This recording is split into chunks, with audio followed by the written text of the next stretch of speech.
You see, ultimately, that's what's behind all of our sin.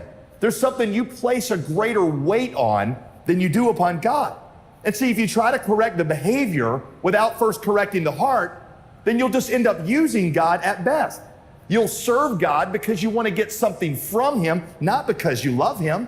You'll serve him because you want to keep him off your back. You want to avoid punishment. You want him to bless parts of your life. And that becomes very wearisome to you. And it's also not pleasing to God. When I was in high school, I started to date a girl that I just really wasn't, I guess, that into. We didn't really seem to have chemistry.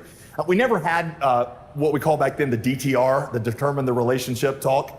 And so I wasn't really sure of our status. And the crisis came when we were still kind of dating around Christmas time. Now, every guy knows that if you're dating a girl at Christmas time, you are obligated to get her a gift, right? But I wasn't really sure if we were officially dating or not. So I was supposed to see her 2 days before Christmas. And so I had this terrible thought. I'm like, am I supposed to get this girl a Christmas present? Because, if she gets me a Christmas present and I don't get her one, then I look like a dirtbag. But I don't want to drop $70 on some girl I've got no future with. So I'm driving out to see her. She lived 45 minutes away from me. And I swung into the mall and I ran in and I went into a sporting goods shop, and there I saw it. It was perfect. It was an Adidas neck warmer. You wore it when you went skiing. It said Adidas in great big letters right here. It was $7. $7. I thought, that's perfect, because that looks like it's a lot more expensive, and I'm gonna buy that, and if she gives me a Christmas present, I'm gonna give that to her, and if she doesn't give me anything, that puppy's mine. So I got it. I wrapped it up, boxed it up, put it in my back seat when nobody could see it. I drove the other, 40 minutes out to see her. I go up, I knock on her door. She opens the door. First thing out of her mouth, I got you a Christmas present. I was like, I got you a Christmas present too. And she ran and went underneath her Christmas tree, and she pulls out this beautifully wrapped box. And I'm opening it up, and when I open it up, I hold up, to my horror, I could tell, I'm not a clothing connoisseur, but I could tell that was an expensive sweater. It was a top-of-the-line piece of clothing. And she's like, do you like it? I said, I love it. And she said, oh, well, where's my gift? And I said, I left your gift at home.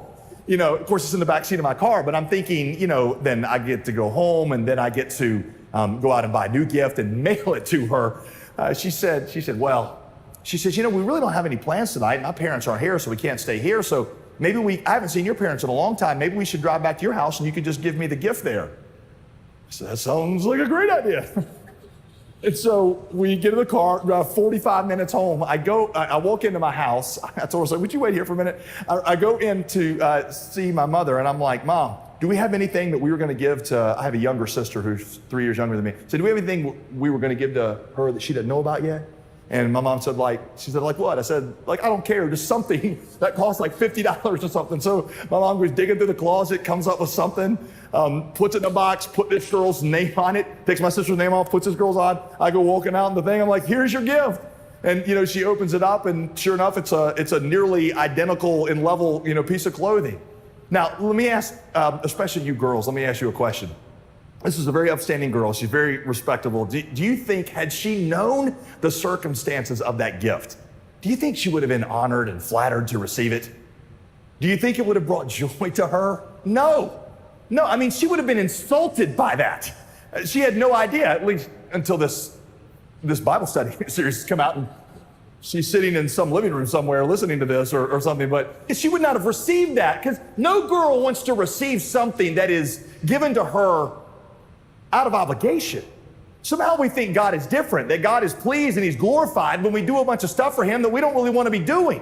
That is wearisome to us. It's also not pleasing at all to God. What God desires is a heart that desires him.